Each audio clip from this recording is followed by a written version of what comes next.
Hey everybody, this is the Sliders Review. I'm here today to talk about Black History Month. The month that is a celebration of my people, because I am a black man and everything. And it's about all our accomplishments, all the oppression that we have gone through over like centuries of living in like America and stuff like that. So I'm here today to talk to you about how Marc Cherry always seems to write unlikable black characters. Marc Cherry is a very famous producer. He has produced 3 major television shows in the past 20 years. One being Desperate Housewives, the other one being Devious Maids, and the other being Why Women Kill. He's created, I think, 2 other shows back in the day, The Golden Palace, The Golden Girls spinoff, and some other show in like the 90s. But those 3 that I named were like his most famous. And well, he seems to not be able to write black characters very well. It's been something that's been plaguing him for over 20 years now, back in the days when he created Desperate Housewives.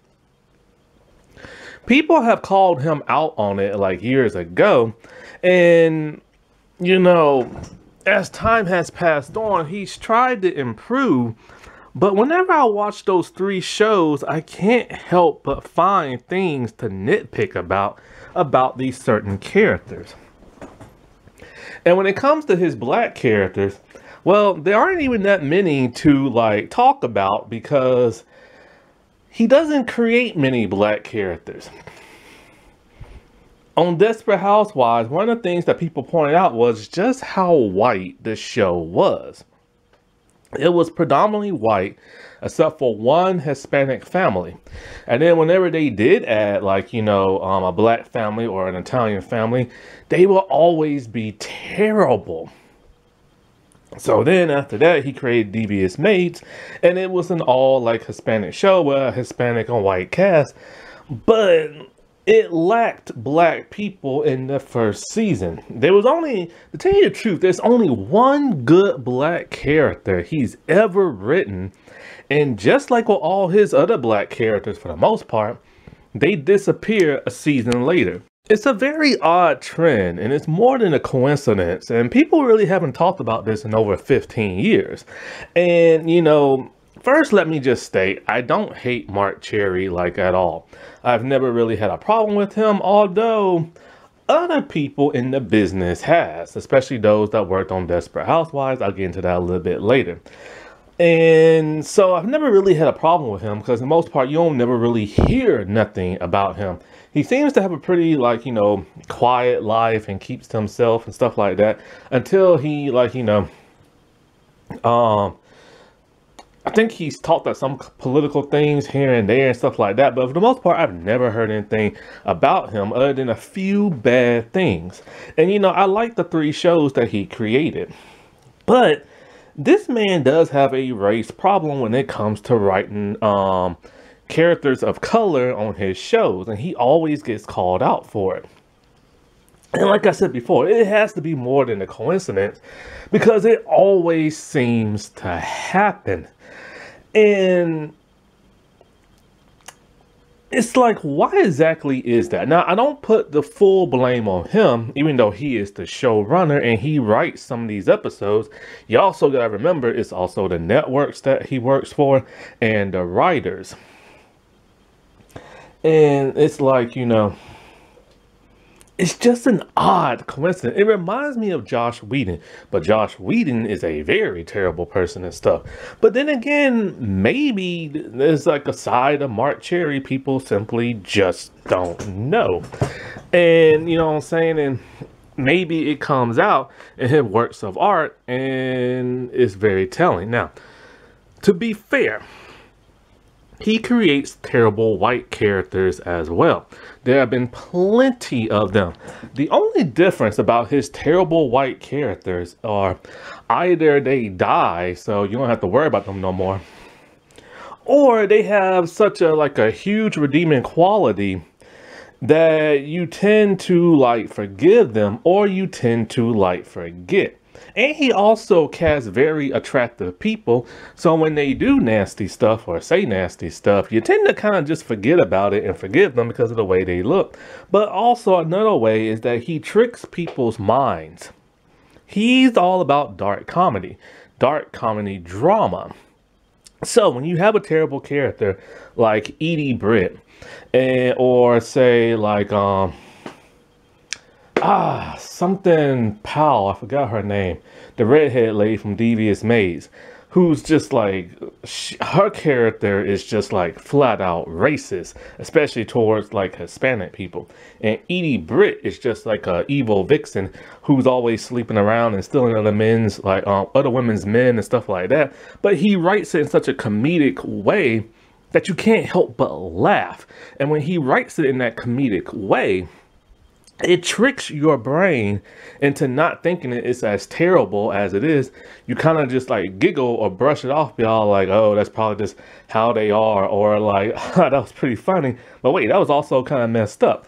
And so it kind of tricks with your brain a little bit, but not when it's the black characters. When it's the black characters, then it's not funny. And he don't write it like that, or his writers don't write it like that.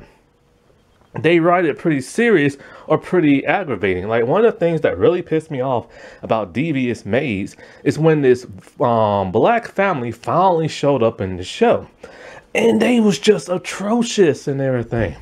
I could not stand them. And don't even get me started on the Applewhites, which I'm gonna get into in this video and stuff. So let's first just kind of like get into some of the problems that he had behind the scenes before we get into those characters that, in my opinion, he just butchered. I gotta take you back in time 20 years ago to the year of 2004. To his writing staff. And in his writing staff, there was 10 writers. And one of them was a woman named Patty Lynn. Patty Lynn called Marc Cherry a racist. And she says he's problematic, to where they had many problems behind the scenes. She said in his writing room, she was the only person of color. Everybody else is white. And so, like, she said one of the problems that she had with him is that when he first started the show, she felt like he didn't know what the show was really going to be about and how to, like, you know, set things in motion. Now, she's a former screenwriter and stuff. She left the business because she just got fed up with it. I've never heard of her until she put out that article. And it's on Entertainment Weekly. She said what was racist was, okay, remember this was 20 years ago. She said that he came to her and it's all like, hey, you know, Margaret Cho, she had this show called All American Girl, which was an all Asian show back in the 90s and the only one of its kind. And he's all like, you should write something like that and create a show like that. She got offended because she felt like, you know, what, because I'm Asian and she's Asian, I should just create a show like similar to hers and stuff like that. And, you know, so I could understand at that time why she got upset, because back in the day, you know, it was like, you know, very offensive to say something like that. It was basically just saying, because you're like this and that, things like that, you know, you should like do that and stuff. And he didn't really think of how that might come off, you know, as being prejudiced and stuff. Now, 20 years now, saying something like that wouldn't be as offensive because there's more diverse content on television and movies. Woke culture has like taken over Hollywood, and there are more people of color who are creating shows and movies that reflect their race and stuff. And so it's very common now, like, you know, if somebody was to say something like that, it wouldn't have been as offensive. But you gotta remember, back in those days, it would have been considered like offensive and stuff. And so you gotta take that however you will. Like, you might get offended by it or you might not. And so, but it's just one of those things you just don't tell somebody back in those days and stuff, right? And so towards the end of season 1, she was fired and everything because, you know, him and her couldn't get along and she couldn't get along with the staff and stuff like that. So then we get into the Hispanic characters of the show. Eva Longoria, who worked on Desperate Housewives for the entire run as Gabrielle Solis, and also she was the executive producer of Devious Maids. Her and the actor who plays Carlos was pretty upset at Marc Cherry. And I remember hearing this in the commentary when I watched the first episode, the pilot. He said that Eva and the actor who plays Carlos got on to him. Because every time in the first season you will see Carlos or like Gabrielle, Hispanic music will start playing.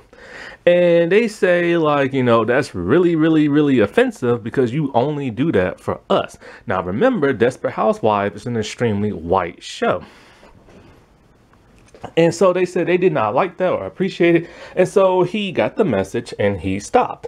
One of the good things about him is that, like, you know, when you complain that, hey, this is wrong, he will actually listen to you and stuff. And so, like, because of that, like, he stopped and everything. Now, with the music thing, yeah, that is pretty offensive when you have a show full of white people and the only Hispanic people here, and you only play Hispanic music when the Hispanic people come up, but you never play, like, white music when the white folks show up and stuff.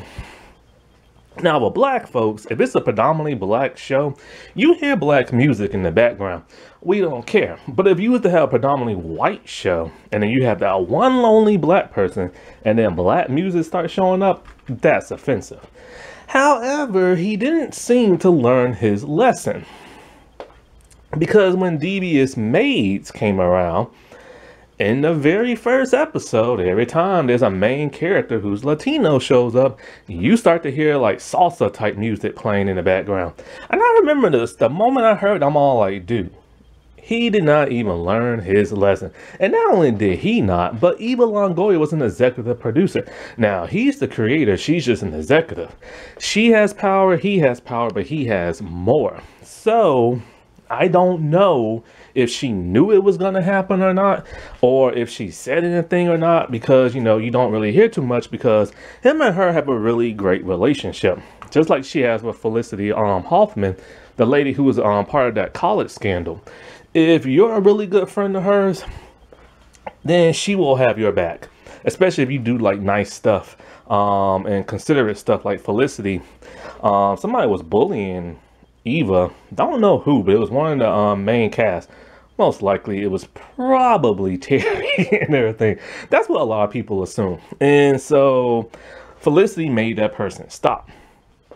So if you have her back, she will have yours and stuff like that. And, you know, she has defended a lot of the criticism that Devious Maid had because a lot of the Hispanic community was outraged. Well, half of them were outraged about Devious Maids because it just had Latino women being maids and that's it, and working for white people. And they didn't like that. She defended it, but then she understood the criticism and, explained how she understands why people like are upset and, you know, stuff like that. Plus, you got to think about Marc Cherry made Eva Longoria a household name. Didn't nobody know who she was before, like, Desperate Housewives? I saw her in the Dragnet, reboot with Ed O'Neill. That got canceled after a couple of episodes. After that, she did Desperate Housewives. So I understand why she feels like, you know, he made her famous and everything. But what about the black characters? Well, Season 1 of Desperate Housewives was as white could be, except for the Solises, which was a Hispanic family. There was only one Asian character, and she was a maid, and she probably only popped up in like 2 or 3 episodes for like less than 15 seconds. He has an Asian problem as well. Except for Why Women Kill. He actually cast an Asian person for the first time. But anyway, because on Desperate Housewives, there's only been 3 Asian characters. One had like a recurring role, which was brief in the first season. One was just a guest spot, and another one had a recurring role in season 3, where she was here illegally. Then they all like, look, you be our maid and you have our child, and we'll keep you here in the country. So the baby should have came out Asian and Hispanic.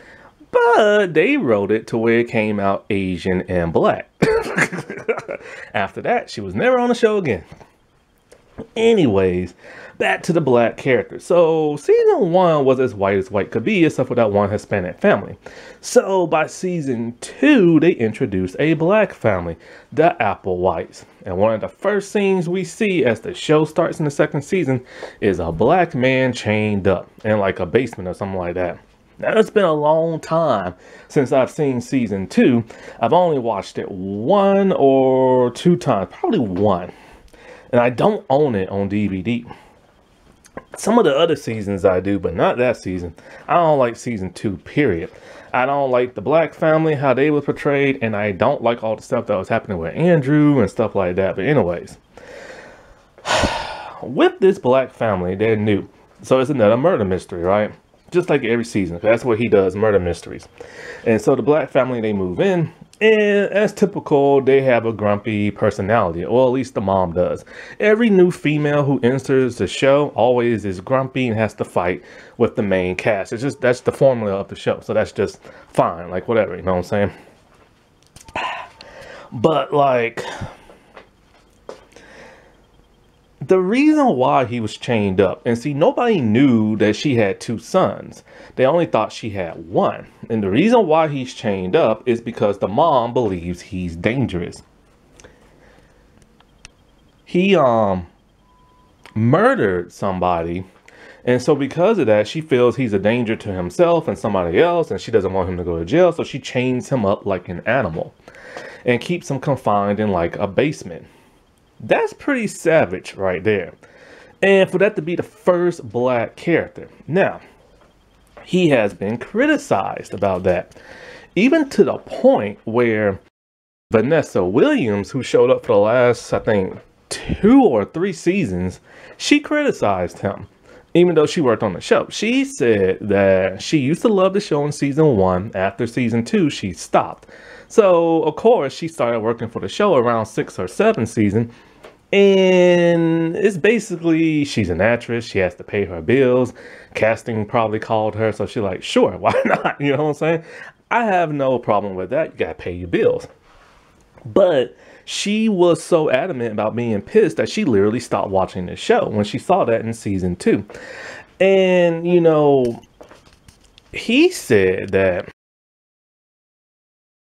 they auditioned tons of white stars to play that role of the Applewhites, but they all turned him down. And so by that time, they had cast a black family. Now, that's problematic for a couple of reasons. One, that just shows you that his casting team and everything and him didn't even think of a person of color. They just automatically wanted a white family because he said they auditioned tons of white folks. And it's just kind of like they didn't even consider it being black. It's similar to Raven Simone and That's So Raven. The actress who plays the redhead on that show, she said that she auditioned for the role and the role was a different name. It wasn't even Raven because of course Raven just took her name. And so like, originally, Disney was thinking about a white actress to play that role, and they wasn't even considering a person of color. And that's kind of how his casting staff, and he was too. They was just considering just like a white family to be the Applewhites. Then, it's also problematic because of the simple fact, it's like, okay, they're criticized for not being diverse. They want to bring in diversity, and it's like, oh, here's these roles rewrote that are terrible. So since the white people don't want to be it, let's just now cast a person of color to be that role and everything. Because granted, yes, the characters are written before they are cast. So they was written to be terrible to begin with, but it's messed up how when they now have to look for diversity, that's when they start like casting those diverse roles to play these terrible people. And it's not the first time they've done that. They did that with a Italian family later on in the series. They did that with a black actress, Vanessa Williams, later on and everything. And it's irritating when they do that. Now, when it comes to that family, it turns out that the boy who was chained, He didn't even commit the murder. It was the other son. The other son who's supposed to be like the better son and everything. So when that revelation came out, this is when the other son started to act more temperamental. I can't remember exactly what he did, but he did some like shady stuff. And then he started dating the Danielle character. Danielle is the daughter of Bree. Bree is a conservative. Mark Cherry used to be a conservative Republican until let's see. He said he stopped being a Republican when Trump took office. I think he might be independent now, but you know, when you're independent, you sway either left or right. So he probably still sways more right. So Bree, what people don't know is that the character of Bree and her family are based on his teenage years. And Lynette and her family are based on his childhood and everything. So Bree's very conservative. And one day that guy started dating her daughter. So she caught them, and then he went to go hide. I forget where he hid at, but it was somewhere, either outside or in the house. And Bree's words, and I quote you not, I mean, I kid you not. She said, "Danielle, do you have a black man underneath?" I'm assuming like her bed or something like that. And I remember just hearing that line, thinking to myself, why does she have to say he's black? Why can't you say, do you have a guy underneath your bed? Or something like that. She didn't have to say his race. If he would have been white, she would have never said that. But it's always the person of color when they do stuff and say crap like that. And so when it comes to Matthew, who is like the one who killed that girl in the past, and his brother who was chained up, Caleb, basically what it was is that like Bree was in a mental place. She heard what all happened, cops at her place and all that other stuff, and the cops shoot Matthew. Now, yes, Matthew is a very terrible person, but there have been so many other terrible white people in Desperate Housewives who have killed people and literally have gotten away with murder. Let's see, I think Edie's husband might be dead. I don't know. But Paul Young is a great example. Paul Young has killed 2 women in cold blood. He went to jail for it in one season, got out, caused havoc, and then killed another woman.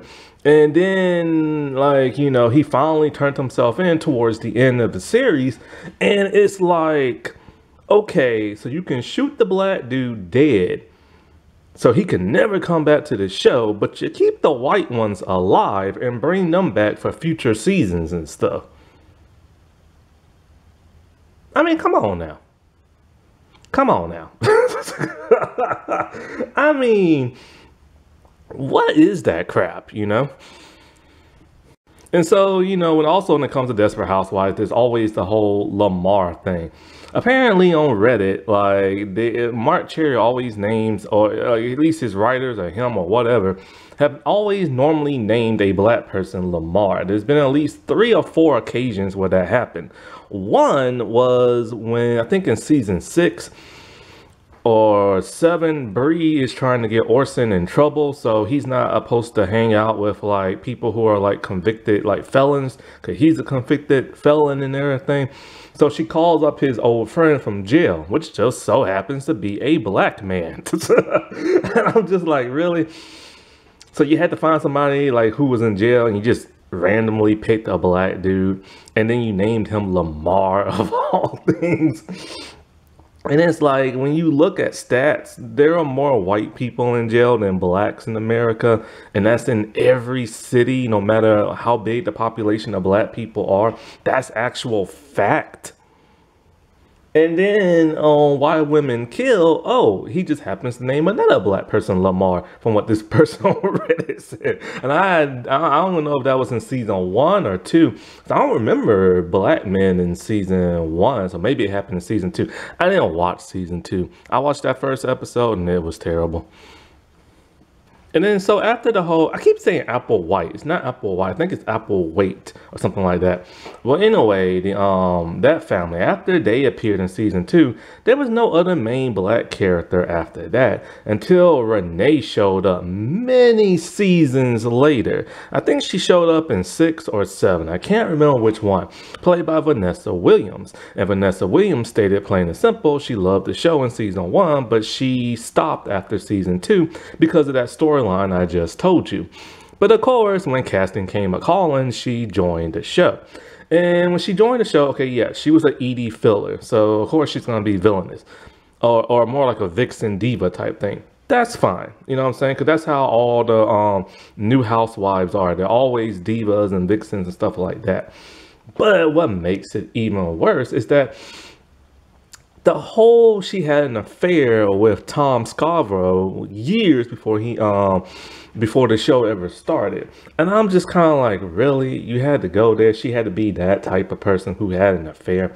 Sorry about that, my camera died. And so when it comes to the whole Scarborough thing, it's like Lynette almost cheated in season 3. There was a guy that she liked that worked for her, and of course he's a person of color, and so they had to make him the bad dude. And so like, he flirts with her and tries to get with her. And all it is really just flirting. She likes the attention, but that's all it is. No kinky, hanky-panky stuff, nothing like that. And so then when he confesses he had feelings for her, she does the smart thing and fire him, saying that no, she's going to end this now before it goes too far because she likes him back and she is a married woman and she will not cheat. And so like, you know, for Tom to all of a sudden now be a cheater, because that was the only good family really in the entire series that never had any infidelity or nothing like that. So then they decided to put this storyline in, and oh, guess who it's for? A black woman. And the Renee character had a mixed reception. Some people like her, some people don't, because she's a really nasty person. And unlike Edie, who's a nasty person, Edie was always written to be kind of like that, a slight humorous, like vixen, not too much comedy, but in a very confident kind of way, whereas Renee just always came off as just pure nasty. But of course, they did redeem her towards the end, giving her better storylines towards the end of the series. And, you know, it just sucks how that always happened with people of color on, like, you know, Desperate Housewives. Now, there was another, 2 other black characters that were, like, recurring. There's Renee, I think her ex-husband, and maybe her son. And then there was that, this one dude's baby mama that came in. And that's about it. Other than that, there were no other black people, like, on this show. And, you know, like I said before, that'll give you a comparison of like a white character who is terrible but be redeemed is Orson. Orson Hodge was a man, when he first introduced, you think he's an evil person. He doesn't like to be contradicted by his wife. His wife feared him and fled. And so the way they made it set up made it seem like he murdered her because she went missing. It turned out it was his mom that murdered her. And because he was having an affair and all this other crap. And so the mom, when she had a stroke, he let her, I don't think he let her die. I think he just let her be comatose or something like that. And so, like, he ran over Mike very early on in the season. And when he did that, it's because Mike recognized him at this woman's house that he was having an affair with. So he didn't want that to get out. And that woman was the woman who was killed by his mom. So he ran Mike over, gave Mike amnesia and all this other crap. So he was a terrible person. But they redeemed him by being the man who fixed Bree's family. Bree's family was broken by this time. Her daughter hated her guts.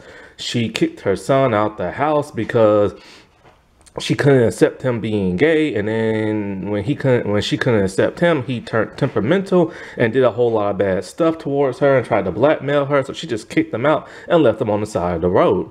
And so he found Andrew and he brought Andrew back when her daughter, who was a teenager, who was pregnant, he made her get rid of, like, you know, her. Well, he made the baby daddy go away because the baby daddy was like a one of those bad boy types, you know, like the used girls and this and that, but he wanted to stay in the picture. He made him go away. Then, to hide the pregnancy of the teen daughter, they pretended like Bree was pregnant. So then they redeemed this terrible character, you know what I'm saying, who literally ran over a man just so he wouldn't spill the beans, trying to kill him and everything. Then they went back and turned him bad again because Bree wanted him to like go to jail for what he did to Mike, and he refused. And then, so he finally did go to jail. And when he did, he was upset and left Bree because when Danielle, the daughter, had the baby, she wanted it back, and he wanted to have a kid of his own to raise with Bree.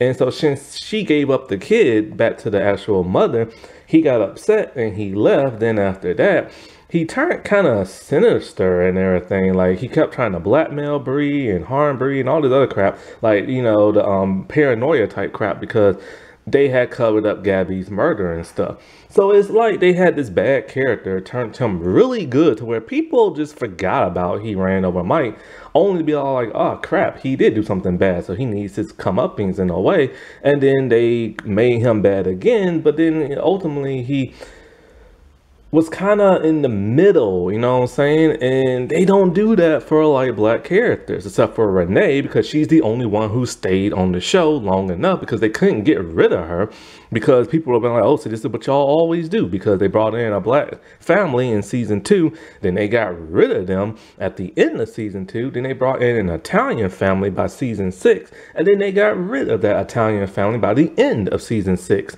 And it's what they do to people of color on it, so they never have a true time to redeem themselves, like with season after season, except for Renee. So Why Women Kill is a show that I review. Go watch that. And so, like, the first season is great. Second season, not so much. But in the first season, there was a black character. I forget her name. I think it's Taylor or Terry or something like that. And so I'm just going to call her, I don't know. Anyway, I can't even think of her name. And so anyways, he finally started to write a good black character. This is before I saw Devious Maze. That's why I skipped to this one first. And so, like, she had a great job. She supported her husband because he's a screenwriter, and he hasn't had a job in a long time. And he also had a drug addiction back in the day that he's recovering from. So she is the breadwinner. She is the one who picked out the house, picking out everything else. She's getting things done. He wrote a great black character, until it is quickly revealed that she has a girlfriend while she's a married woman. And why? Because she stepped out. Basically, one time in the past, she went out to like a club, met this woman, and then she wanted an open relationship, which he agreed to. But I'm just like, really? You had to mess that up? She's so perfect, and you had to mess that up with her being like a cheater and everything? But then it gets more interesting after that. At some point in time, the girlfriend loses her home, and she needs a place to live. So the black character, whose name I keep forgetting, she moves in, the girlfriend, into the home with her and her husband. And I'm just like, really? So he has to walk around and see your lover and everything while you still mess around with her? So then they decided, let's be a truffle. Let's be, you know, like a three-way type thing, and that's how it was. However, because she's the breadwinner, she put down the rules. Basically, he can only do her when she's there. But then they compromised where he can do her when she's not there, because I think that happened when she was gone and didn't know it. This makes her jealous and everything. And she does this woman without him all the time, but he can't do her when she's not there, which is totally messed up. You know what I'm saying? And so then all of a sudden, you know, they start to redeem her character because the girlfriend turns out to be crazy. She gets the husband back on drugs, and it turns out, I think she burnt down her parents' house or something like that in the past, or killed somebody in the past. I can't remember. Then after that, it just turns out she's really whacked in the head, and she tries to kill both the married couple and everything, only for the wife to fight her off because the man is just pathetic, and they just wrote him like that. And I'm just kind of like, so the only thing that redeemed that black character was the fact that her girlfriend is nuts in the head. Oh yeah, that's real redemption right there. Because if that never happened, then she just would have still been the way she was. And I'm just like, why? Why would you write a character like that? Because all the white characters from the other families are written so much better. You have the actual white family from like the 1950s or 40s or whatever, and here's a wife whose husband is constantly cheating on her. So what does she do?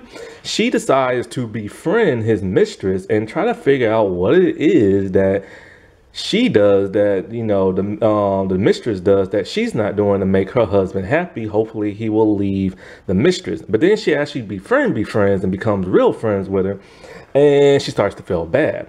All until she finds out that her husband's been blaming her for the death of their son for years because she left the gate open, he ran out, got hit by a car. Turns out, no, what happened was he was having an affair. His mistress, another mistress, came in, or no, was in the house, and then the wife came home. And so the mistress ran out and left the gate open. That's how the boy got out. So it was his fault that how their son died, but yet he's been blaming her for so many years. This causes her to get her revenge on him, because he's put her through agony for that. So when she finds out this other woman, husband, is abusing her, like beating the crap out of her and breaking her wrist and all this other crap, she devises a way to have him get so pissed off that he will come to their home and try to murder that of her husband. And like, so the husband is dead and the other husband is in jail. Yes, it was a terrible thing she did, but in a way you can justify that by saying that the husband was no good and blamed her for the murder of their child when it was really his fault. And he constantly cheats on her with so many women. And it's so much different than like redeeming yourself only because your girlfriend is nuts in the head. And then as for like the gay couple and everything, the only reason why the husband cheated is because he's secretly gay and he just really doesn't like women. This pisses off the wife and she wants revenge, but she still takes care of him because he is very sick. He tried to overdose, but he faked that. But then it turns out he had AIDS. And so they come to some kind of agreement before he has AIDS. They can have an open marriage. She can cheat and do whatever she wants. He'll cheat and be with who he wants to be, because it's not right for her to force him to try to be straight. And so, but then when he gets AIDS, it breaks her heart, and they become stronger as they're having that open marriage because, she can't force him to be something he's not, and she's with a younger guy and it makes her feel pretty young.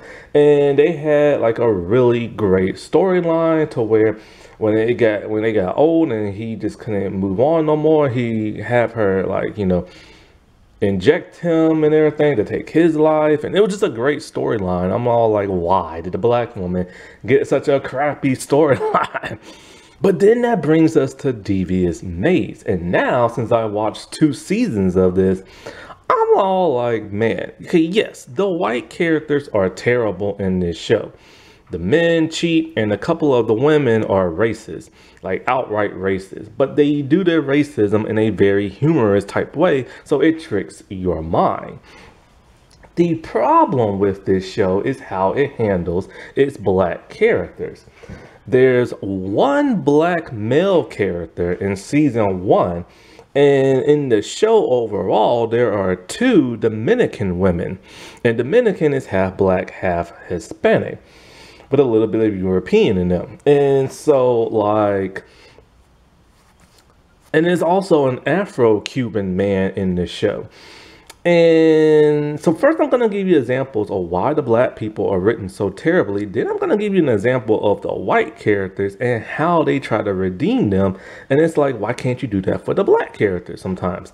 So Sam is the only black dude in season 1, and he lives in the home. He's the butler to that of an Afro-Cuban man. Carmen is Puerto Rican and everything, right? So she's the maid. And so with Sam, the black dude, the bald dude, he will do anything for Carmen. He is basically a sucker. So basically, Carmen uses Alejandro, who's the Afro-Cuban dude, to try to get her music career going because she's 36. And when you do music, you got to do it early, like in your 20s and stuff. Because once you start to get close to 40, it's all over. And even sometimes when you get to 30, it's all over. But when you get to 40, oh, it's pretty much all over. You're just doing concert tours and like, you know, reunion tours and then comebacks and crap like that.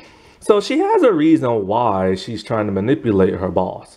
And so, because she wants to get her music career going. Well, he likes her, but she refuses to date anybody because one, she's still married, and two, her husband broke her heart in a way that it would never be repaired. So after some back and forth, she finally decides to start dating Sam. But then it turns out when he just wants to be a butler all his life, she thinks that's not good enough and don't want to really be with him. She's all like, you need dreams, you need goals. You know, being a butler is good to make your money, but you could be something better. So they have an argument and he decides he's going to better himself. And so he's going to go out and better himself. So we don't see him for a couple of episodes because he's literally written off the show. Then he comes back for the second half of like this, a little bit more in the first season. And when he comes back, you know, he said that he started learning about the music business and he's going to help produce her music. And then she has this realization that she doesn't want to do music no more. And so he's happy because he didn't want to do it anyway. But he was willing to go that extra mile to learn about the music business just to help her out. He has no storyline of his own. He's just there to help her character out. He's an assist. That's fine. He's the supporting character to her main character story arc. But then Alejandro turns out to be gay. He gets found out, and so he needs a girlfriend to marry really fast. And when he does, he picks Carmen. This pisses off that of Sam. Carmen's all like, look, he's going to offer me tons of money. For 2 years, he's going to produce my music no matter what. And then we're going to divorce. But we can't even do nothing in secret because people might find out. And so that makes Alejandro looks terrible. I'll get into him a little bit later. So Sam is pissed, like, choose him or like, no, choose the music or choose me. She won't even answer that question. So he leaves. And when I say he leaves, I mean he leaves. They wrote him completely off the show. He's not even mentioned in season 2. There's not even like a flashback. There's nothing. Completely erased from history. Why did the actor leave? Nobody knows.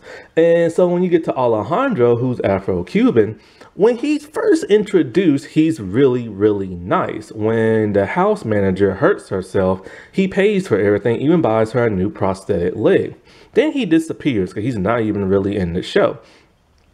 When he comes back, he is completely nasty and snobbish. They wrote him to be like just one, like just a rude, nasty character, right? And it's even to the point where his house manager has cancer and he literally does not care less. Like he just shrugs his shoulder like, I don't care. Like he just doesn't care, you know what I'm saying? So it takes Carmen to knock some sense into him to actually care about his house manager that's been there for so many years. Then he gets a boyfriend only to dump him because he's all like, I don't like this, whatever, bye. And he makes Carmen dump him for him. And so this causes him to get outed. And then, you know, he does like the married thing, right? So we get into season 2. Season 2, he decides while they're engaged, you know what, maybe I should just come out. Or maybe I should just go away with my ex-lover and this and that. Ruined her relationship with Sam just so he could be happy with somebody else. Then he gets shot by mistake in a house robbery and he dies. And he's completely written off the show. And I'm all like, really? He dies in the first 2 episodes of the second season. What was the point in even bringing him back?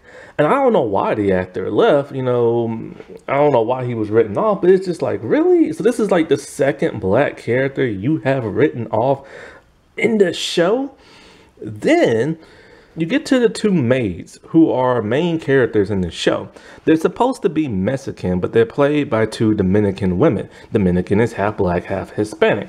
So they're Afro-Latino.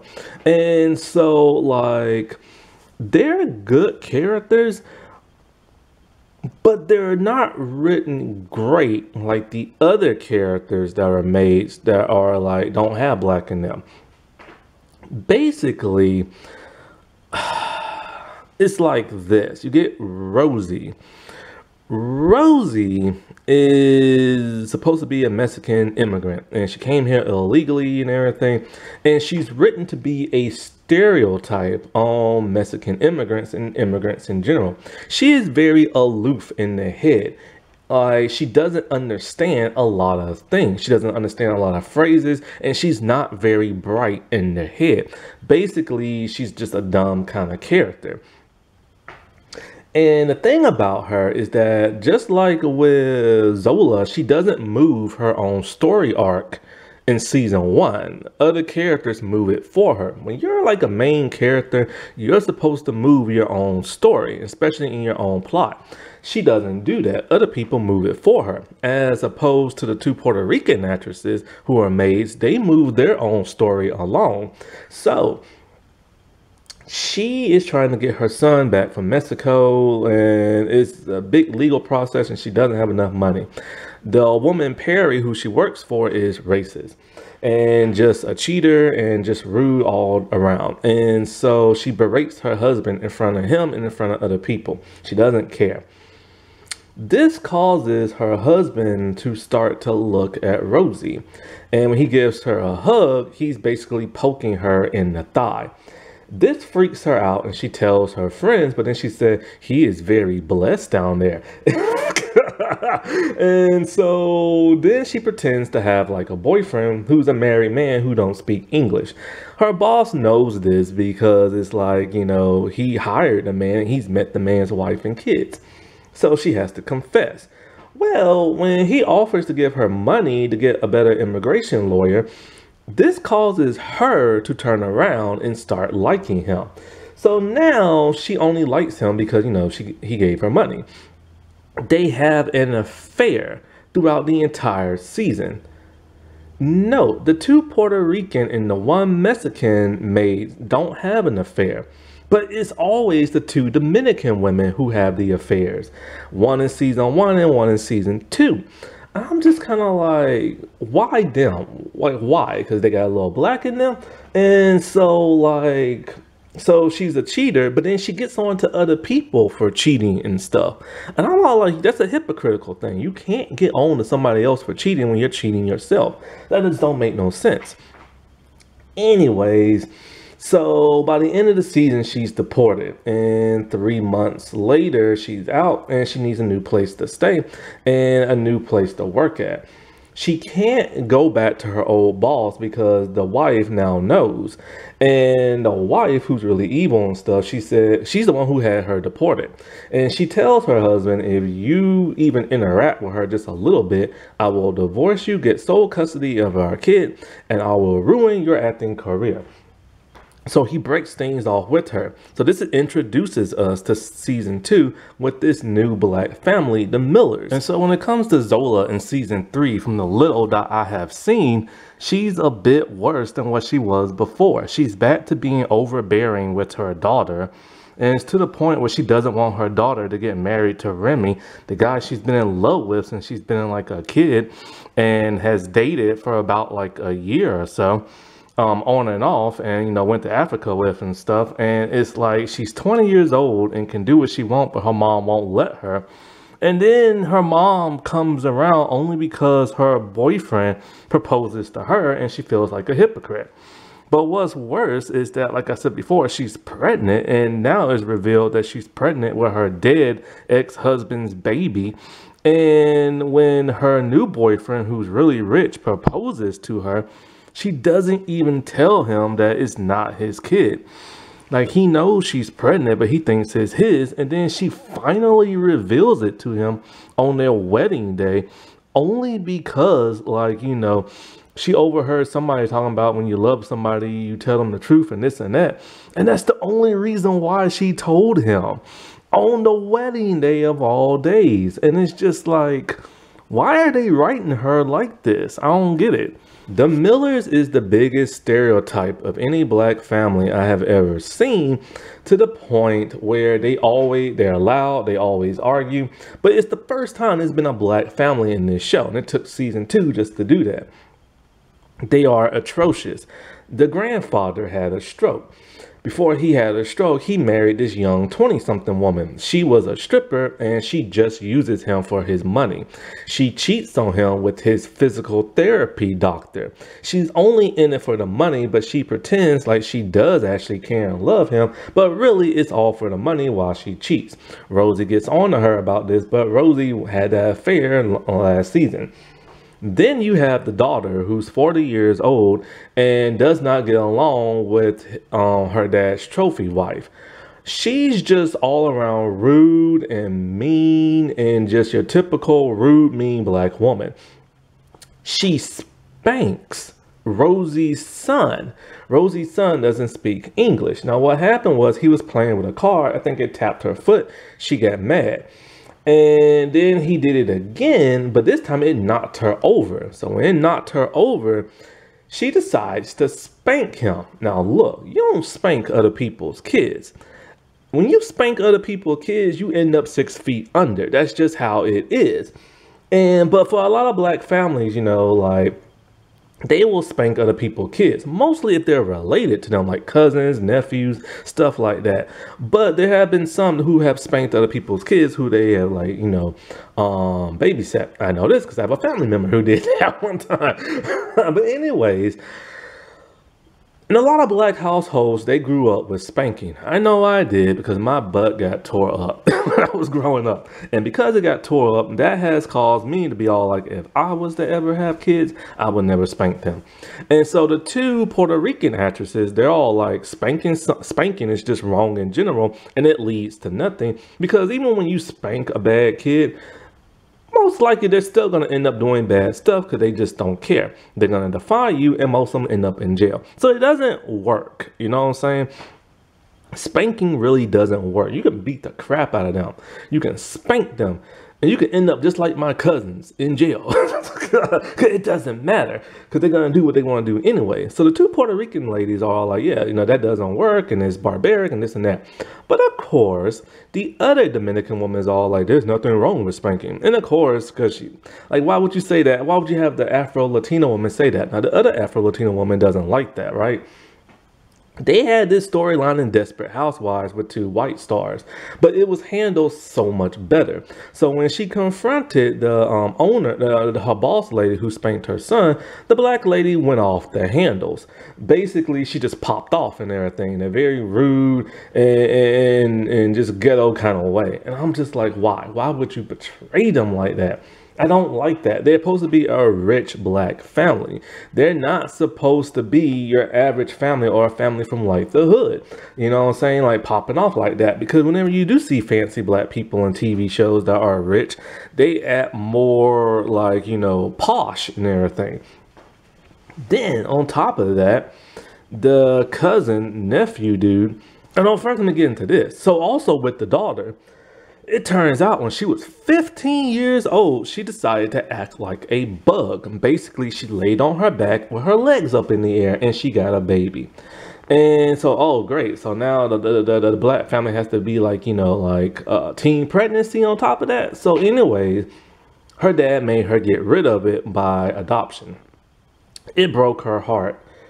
But this is the thing. The daughter found her 4 years ago and confronted the grandfather, who said, your mom wants nothing to do with you. This was not accurate. He lied, because he's just rich and he spends all his money on himself and his kids, and he don't want to be dealt with like other crap. So the guy in the wheelchair is actually a terrible person. You know, he doesn't even want his own granddaughter. So the good thing about Rosie this season is she's actually pushing her storyline through this time. She's helping out this family. It's not her storyline, but at least she's doing something generous. And so she finds the adult daughter, and mother and daughter reunite only to find out the grandfather lied. How does the daughter repay her dad? By picking up a bamboo stick, and bamboo sticks are very strong. And it's basically about to beat the snot out of him while he's in a wheelchair. Why is he in a wheelchair? He had a stroke. First, he was kind of comatose, couldn't move, but then he started to move, and now he's able to talk. She was gonna beat this old man with a bamboo stick, but instead everybody convinced her to stop, and instead she just broke like a glass table or something. I'm all like, really? You're gonna have her be barbaric on top of that? Then, to make matters worse, the other guy you see in this picture is like the nephew slash cousin. He is also Rosie's immigration lawyer and her new boyfriend. Even he is terrible and stuff. When he finds out that she used to date that Spence dude from last season, he arranges an altercation between the two. He starts saying all nasty things about her in bed, which causes her former boss to beat the man up. This gets recorded and put on the internet. On top of all that, he is also stealing his uncle's money. He basically had the uncle get mad at his daughter to write him the power of attorney. He took it from the wife as well. And now he's spending the uncle's money on whatever he wants and gets to keep the house and wants to remodel the house and everything. He's pissed because when his mom was sick and dying, his uncle wouldn't flip the medical bills and instead bought a $200,000 painting. I'm just like, really? You wrote these people to be so disgusting and nasty, and then guess what? Just like with all the other black people on this show, they are written off at the end of season 2 and never shown again. So this is now the other black group of people who just happens to disappear from the show. And it's like, what is up with Marc Cherry's like writing when it comes to black people? Now let's get into the last Afro-Latino maid and everything, Zola. And so when it comes to that of Rosie, like from season 1 and season 2, between those like time period, it was like 3 months of her being in a detention center. By season 2, she's no longer aloof. She's more wise. And she even says the line when she caught her boyfriend, the black dude, she told her friend, see, he thought I was just another dumb immigrant, but I'm smarter and I figured out his plan. That tells me somebody complained about her character being a stereotype, and so they wrote her to be more clever and everything. And it was really disgraceful for him to even write her character like that in season 1, where she knew like nothing. And her character's young. She's about in her late 20s, early 30s, or probably late 20s and stuff. And she doesn't know nothing about like American culture. That doesn't make no sense. You gotta know at least something, like, you know, there's TV shows and stuff. And she's young, that's the thing. She's not older. I can understand if it's an older person, but not like a younger person. The Powells are like a terrible, disgusting, nasty family. The husband, Adrian, is cheating on his wife with the maid. That's the one who ended up dead in the beginning of season 1.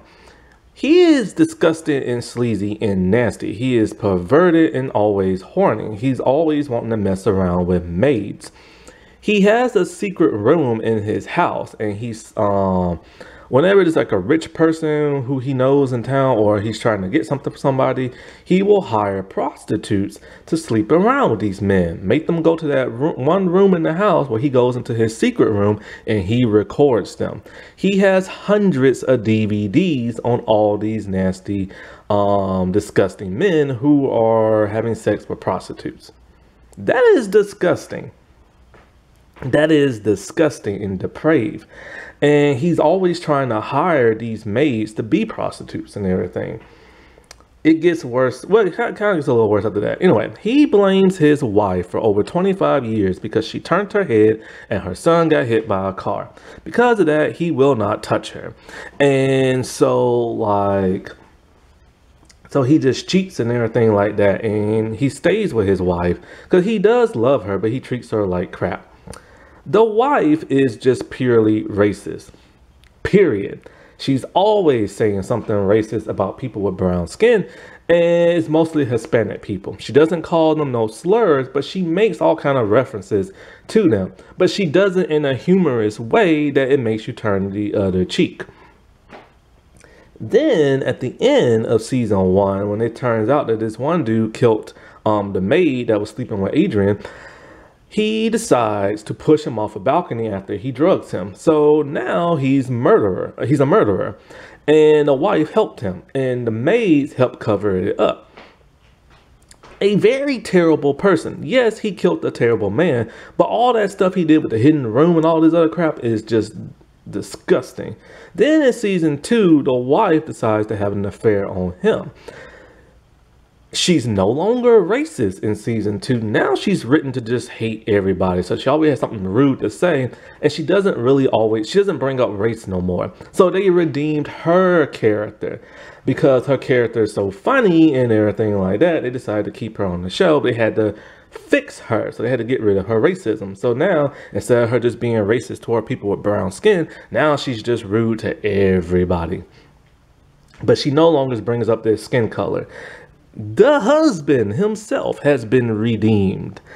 He is no longer a sleazebag. There's no mention of his hidden room, him recording people doing it, blackmailing them, none of that crap. There's no mention of that whatsoever. Instead, he is turned into pure comedic relief. There's a home invasion. It causes him to be super paranoid. Then when he gets back, he finds out his wife is having an affair only to get rid of this man. And it's like when he finds out what happened with their son, their old friend is the one who hit them with the car and never told them. He tries to kill that man only to tell him, you know, get out my house and all this other crap and go to jail.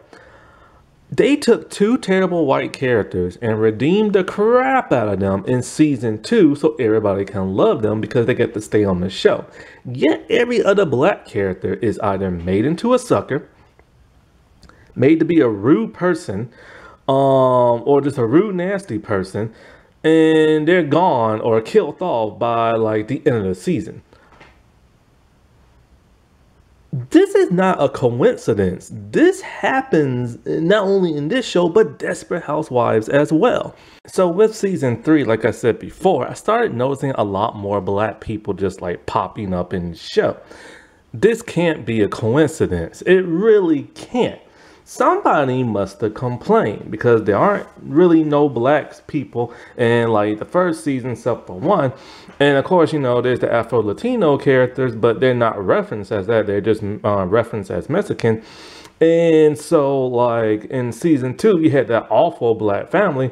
And so in season 3, I started noticing more Afro-Latino and more, you know, like black like characters showing up and stuff, and they will pop up anywhere from recurring to main to people in the background to like, you know, somebody who had to have a guest speaking spot and everything. And so the situation with the foster kid, Evelyn, who was racist in season 1, but they erased that now. Like, she adopted a black kid because her kid died when he was like 6, and she's been wanting one for like 25 years, but her husband doesn't want to like replace their son. So she bribes the lady at the foster care place. And so the woman who's working there is black. And first one was all like, I can't accept the bribe and this and that. And you see like a water leak in the roof and all this other crap. So of course she bribes her and the woman takes the bribe, right? At first, I'm just like, okay, whatever, I don't care. But then it's like, okay, it's the black lady's job to put the kid somewhere, but it's like the other lady who's white job to like check in. And so when Evelyn found that out, she tries to bribe that woman. That woman's all like, it will work with the other lady, but that bribe won't work with me. I don't do that. So now I'm just kind of like, oh, okay. So like the black character is the one who just takes money and doesn't do her job correctly and breaks the law. But the white one is upstanding. That can't be no coincidence, especially when it comes to Mark Cherry's writing. And then it comes to the black kid they adopted and stuff, or better yet, the woman adopted, or the foster boy. the little Dion boy. So when she tells her husband, I got a surprise for you, he starts naming stuff. Did you get me this? Did you get me that? Then he sees Dion's like, oh, you got me a little black kid. And I'm just like, did he have to say black? Couldn't he just say, oh, you got me a kid? You know what I'm saying? And this right here, this for a fact. I know it's not no coincidence, because this happened in season 2 of Desperate Housewives. When Bree came back and she's all like, is there a black man underneath like your bed or something like that? And I'm just like, did she have to say black? See, he thinks that's funny, but it's not funny. It tends to be offensive. You don't hear other people saying that. You don't hear people saying, like a black person, like, oh, you got me a little Mexican kid. Like, you don't hear crap like that in like black comedies and TV shows and stuff. But for some bizarre reason, this man thinks that's funny for some bizarre reason. The worst part about the Dion boy, he is just written to be bad. Like, this boy is just hard-headed and stuff. And he's constantly cussing and everything. And I'm all like, when Miguel, cause he only did it because he overheard somebody else say the word, so he repeated it. But this boy's just like cussing and crap. I'm all like, really? You gotta write the little black kid to be like a sailor mouth and everything? I mean, seriously, man. But I mean, it was funny, but still, why he had to be portrayed like that for? Ugh, Mark Cherry.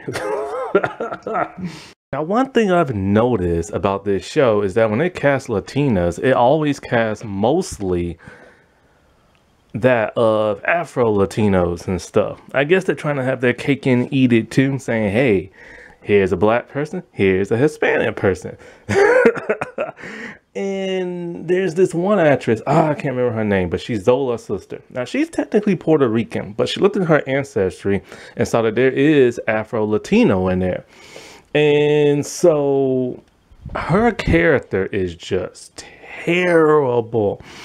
Zola is pregnant. She's using Zola. She's using Genevieve's house. She slept with Pablo, who is Zola's now dead husband and stuff. And it's just like, once again, here is another terrible character who has, like, you know, African in them and stuff. And like I said before, like, it's okay to write bad black characters. You can have that. You can have terrible black characters in the show. But the problem is that when you have a show and there aren't that many black people in it, and then when you start bringing them into the show and they're terrible, then that is a problem, especially from a showrunner who is white and has a problem writing black characters. Then in season 3, there's a new character named Blanca that shows up, played by Naya Rivera, and may she rest in peace. Oh man, her death was tragic in real life. But guess what? She's only in 5 episodes in season 3 until she is kidnapped and then killed. And she's half black, half Puerto Rican. Seriously, what? Again, like, I don't understand this. Now, there is one black character who's half black, played by Michelle Hurd. I think her name is Jacqueline. She so far is a good character, even though she did a bad thing, but I'm okay with her doing that bad thing because it's justification. So basically, her husband cheats on her. She suspects he cheats, but she hasn't caught him in the act. The only bad thing she does is that she kisses another character, or 2 other characters, and she wants to start having a relationship with one. And then when she finds out that person she wants a relationship with is cheating with her husband, she gets very vengeful and basically ruins this lady's music career. But I'm okay with her ruining her music career only because, like, you know, that woman's been sleeping with her husband and pretending to be her friend and all this other stuff. Now, there is one good black character who's like 100% good in season 3, now that I finished season 3, and that is Jesse. It's never stated his race, but you can tell he's black and something. The actor is actually half black, half white, might be half something else.